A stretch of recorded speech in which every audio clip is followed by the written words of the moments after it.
Bonjour, chers fans d'amis de boxe, bienvenue à Coup de Poing Box Info. Ça y est, comme vous avez certainement dû le constater à l'introduction de cette vidéo, nous sommes bien partis le 3 mai pour une bataille rangée entre le tueur silencieux de Silent Roller Efe Ajagba et le père fouettard de Boogeyman d'épouvantail Martin Bakole.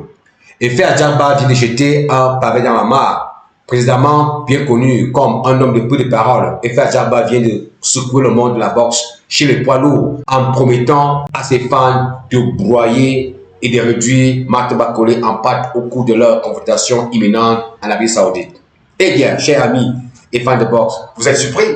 Efe Ajagba parle bel et bien de Martin Bakole. C'est lui-là même qui, avant son combat avec Parker, tutoyait tous les grands noms de la boxe, à savoir Usyk, Anthony Joshua, Dubois, Tyson Fury et j'en passe, sans même que personne n'ose répliquer. Aujourd'hui, Martin Bakole a cessé d'être cet homme redouté par tous les boxeurs, au point même que Efe Ajagba pense déjà à ses prochains adversaires après son combat avec Bakole et demande ainsi à son excellence Teke Adachi de lui réserver Dubois et Usyk après qu'il ait fini avec Martin Bakole. Bien. Peut-on en vouloir à Efe Ajagba d'avoir un désentiment en prélude de ce combat contre Martin Bakole après qu'on ait vu dernièrement Martin Bakole être dégonflé par un coup de poing latent de Parker? L'éventualité qu'un tel scénario se reproduise n'est donc pas totalement à exclure. Et n'oublions pas qu'Efe Ajagba est lui-même un gros frappeur et que son coup de poing pèse presque une demi-tonne, donc pourrait être potentiellement plus dangereux que Parker. Ceci devrait être plus alarmant pour Martin Bakole, d'autant plus que j'ai d'ailleurs constaté, vous conviendrez peut-être avec moi, je peux me tromper, que Martin Bakole se laisse très souvent faire prendre beaucoup trop de coups de poing directs dans la plupart de ses combats.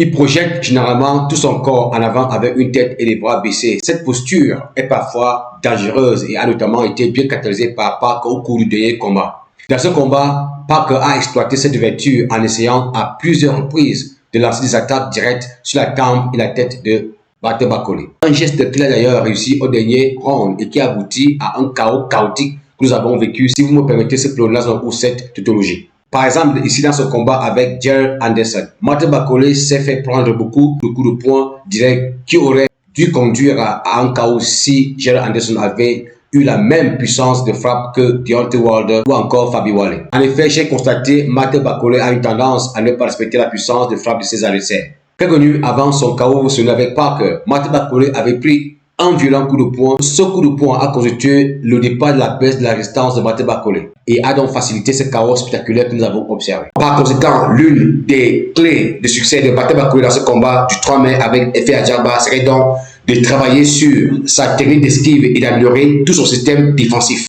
Il ne devrait pas se permettre le luxe de bloquer les coups de poing de Efe Ajagba avec sa tête. Autrement dit, Martin Bakole doit faire autant qu'il peut d'éviter d'encaisser les coups de poing massifs d'Efe Ajagba. Car the sweet science of boxing is to hit and not get hit. Traduction, la douce science de la boxe consiste notamment à frapper et à éviter d'être frappé. Comme j'aime bien souvent le dire, il suffit juste d'un seul coup de poing et le combat est terminé. Même si Ajagba demeure l'un des boxeurs les plus lents, un peu à l'image de Joe Joyce, avec peu de mobilité dans ses jambes et des réflexes peu réactifs, sans grande variété dans sa technique. Il me semble en effet avoir une puissance de frappe bien plus sérieuse que celle de Parker, de Gerald Anderson, ou du moins une puissance de frappe pas très loin de celle de Deontay Wilder. C'est d'ailleurs pour cette raison qu'il pense que ce combat pourrait rapidement tourner au vinaigre pour battre Bakole si l'approche de combat avait beaucoup de désaventures.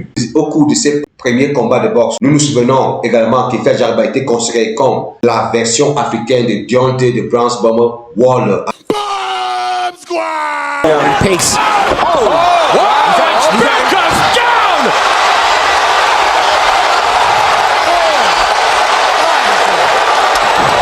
À raison de sa forte propension à filer des chaos paralysants à ses adversaires. Oh! Are you kidding me? That's it.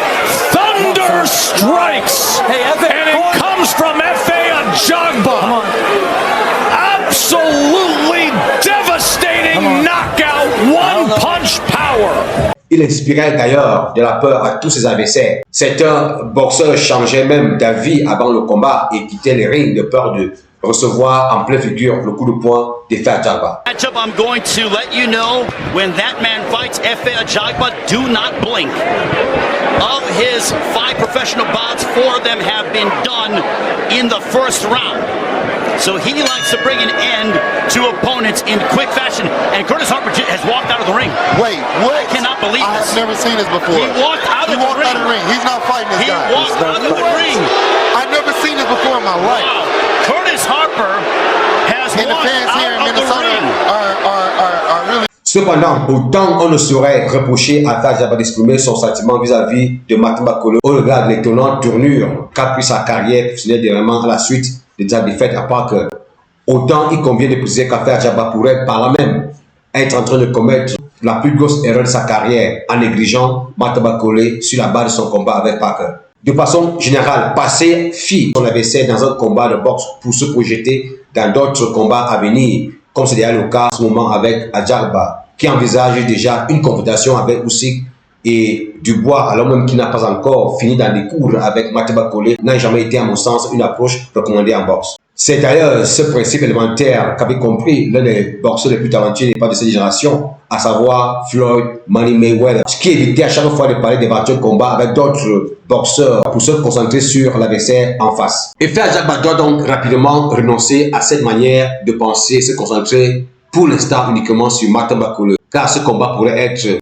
combat le plus difficile de sa carrière professionnelle. Autrement dit, l'erreur que Fajaba et son équipe pourraient être en train de commettre en ce moment, à mon avis, serait de vouloir préparer ce combat sur la base du dernier combat de Martin Bakole avec Parker. Il ne convient non plus d'être un super génie pour comprendre que la version de Martin Bakole, qu'on en a vu face à Parker le 22 février à Riyad, n'avait rien à voir avec la version de Bakole qui a par exemple combattu Carlos Takam ou encore Gerald Anderson aux États-Unis. Et Fajaba devrait donc prendre Bakole un peu plus au sérieux et comprendre qu'il affrontera sous peu non pas un Bakole qui arrivera le jour même du combat après un long voyage épuisant en sujet pondéral et dans un lieu de vacances, mais plutôt un Bakole plus travaillé physiquement et mentalement avec à son actif de nombreuses semaines d'entraînement n'est pas et donc potentiellement plus dangereux. Chers amis de boxe, revenons un tout petit peu sur ce fameux combat entre Parker et Bakole. Un regard rétrospectif sur ce combat montre bel et bien que même si Martin Bakole a été dégonflé de la plus belle des manières par Parker, sa présence sur le ring et ses quelques pas de danse dans ce combat ont foutu une peur incroyable à Parker, perceptible dans son regard après quelques gestes légèrement réussis de Martin Bakole au terme du premier round. Nul n'était l'arrivée précoce de ce coup de poing magique qui a foutu en l'air son équilibre cérébral et a fait peur à son coach Bill Nelson, l'obligeant ainsi à le retirer du combat. Parker aurait pu se trouver dans bien des sales draps, même avec ses versions sauvagement obèses de Martin Bakole que l'on a observé cette nuit de la boxe. Aussi, il y a une chose à comprendre, c'est que le monde est également un volet bien spirituel non négligeable, alors même que nous savons de facto que Daniel Dubois est issu d'une famille où la spiritualité est profonde et dont le père est doté des pouvoirs de vision, présageait en soi l'échec de tout adversaire qui se mettrait en face de Parker cette nuit. Comme le malheur, Martin Bakole s'est retrouvé sur le ring à combattre avec les gants de boxe de Dubois, une sorte de substitution détestée à mon sens. Pour mieux éclairer volontaire sur cette spiritualité dont je parle, avant le combat entre Dubois et Joe Joyce, vous vous souvenez bien, au cours duquel Daniel Dubois avait perdu en abandonnant la partie du fait de son œil qui avait été endommagé par des coups de poing incessants de Joe Joyce, qui tenait absolument à venger sa mère contre les propos malsains tenus par Dubois à son endroit, dans lequel il qualifiait la mère de Joyce comme presque malvoyante. Le père de Dubois avait déclaré, avait eu la vision que son fils allait perdre ce combat et avait initialement voulu demander à ce que ce combat soit annulé. Un manquement qu'il dit avoir lui-même regretté car son fils avait lamentablement perdu ce combat à Joe Joyce. L'un des boxeurs d'ailleurs les plus lents que le monde de la boxe ait connu et que le vieux chinois Zheng Chinese Power avait mis au sommeil par un seul coup de poing et qui vient d'ailleurs de perdre encore par décision à Hetkovic samedi dernier. Vous comprenez donc pourquoi j'ai encore aujourd'hui du mal à croire que Dubois s'est retiré de ce combat avec Parker pour des raisons de santé. Enfin, passons. Pour revenir sur cette déclaration osée d'avant-combat de Fajaba, alimentée à mon sens par la défaite de Bakole à Parker. Pour ma part, cette déclaration m'invite à interpeller Martin Bakole sur deux plans, notamment sur le plan individuel et ensuite sur le plan professionnel et psychologique. Sur le plan individuel, l'humilité est une vertu et préserve notre respect et image, même en cas de défaite. Aujourd'hui, du fait de ses multiples déclarations contre de nombreux boxeurs, couplées à son échec à Parker, il devient quasi impossible pour certains fans de boxe de continuer à croire en Martin Bakole. Beaucoup le qualifient en ce moment de boxeur futurement bruyant et refusent même de lui accorder quelque chance dans ce combat avec F.A. Ajagba. Sur le plan professionnel et psychologique, la carrière de Martin Bakole a connu un léger redressement avec une baisse de son classement parmi les boxeurs des poids lourds. Aussi, Martin Bakole pourrait être psychologiquement bien affecté, non pas seulement par ce chaos de Parker, mais aussi par de nombreuses critiques dont il fait actuellement l'objet. Pour finir, ce combat est donc absolument crucial pour Martin Bakole. C'est l'occasion ou jamais de remettre les pendus à l'heure. Il convainc tous ses fans ainsi que les autorités de la boxe, notamment son excellence Tekalashi, qu'il demeure ce boxeur que tout le monde le doute chez les poids lourds. Car la moindre défaite de Martin Bakole le 3 mai face à Ajagba pourrait définitivement sceller son triste sort en boxe et le jeter rapidement dans les oubliettes. En cas de défaite, Martin Bakole risque d'être taxé finalement de rigoleur et de gros plaisantins en boxe. C'est dire donc que ce combat exerce une pression psychologique plus intense sur Martin Bakole que sur F.A. Ajagba. Martin Bakole doit prendre ce combat comme le combat le plus important de sa carrière professionnelle. Car en cas de défaite, comme je l'ai dit, sa peau sera vendue beaucoup trop moins cher et pourrait même lui ruiner toutes ses chances de devenir champion en boxe dans l'avenir. Chers fans, amis de la boxe, voilà quelques coups de poing que je tenais à partager avec vous sur la déclaration de F.A. Ajagba dans laquelle il promet avec beaucoup d'assurance de battre Martin Bakole le 3 mai en Arabie Saoudite et dans laquelle il demande déjà que Dubois et aussi lui soit réservé après son combat avec Martin Bakole. Dites-moi ce que vous pensez en commentaire et surtout n'oubliez pas de vous abonner et d'activer la cloche de notification pour ne manquer aucune de nos vidéos et analyses sur les effets importants de la boxe. I'm out. Peace.